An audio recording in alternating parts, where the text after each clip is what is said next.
So when something happens that's hopeless or feels hopeless, I do stop and acknowledge it. And I may cry, or I may write a letter, or I might write words. Um, I have to look at what the reality of the situation is. And then after I look at the reality, and it may not happen right away, because sometimes it's a process, and sometimes the feeling of being in a hopeless space, I might stay there for a while because it takes a while to process through what that means.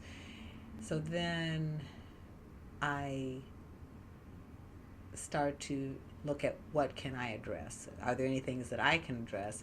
And all of it, I talk to God about, and I say, okay, this is what I feel. This is what hurts. I don't understand it. And I know it's all on your timing before it all gets worked out. I always have hope. And hope to me is knowing that even though things aren't going right and I don't really know how they're going to get better, that they will get better. That is what hope is to me. I always know that somehow, some way, things are going to get better. For me, being hopeful doesn't mean that I think everything is going to turn out okay. Like, okay, in the sense that, like, there's always justice or everything will always be right in the world. Like, hope doesn't mean that people won't die and, like, people won't ever get sick. It just means that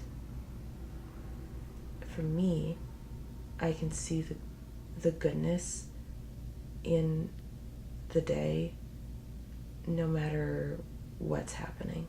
Like, I look for the goodness and I look for the blessings, and that is always that's what I can depend on, is like there are always blessings.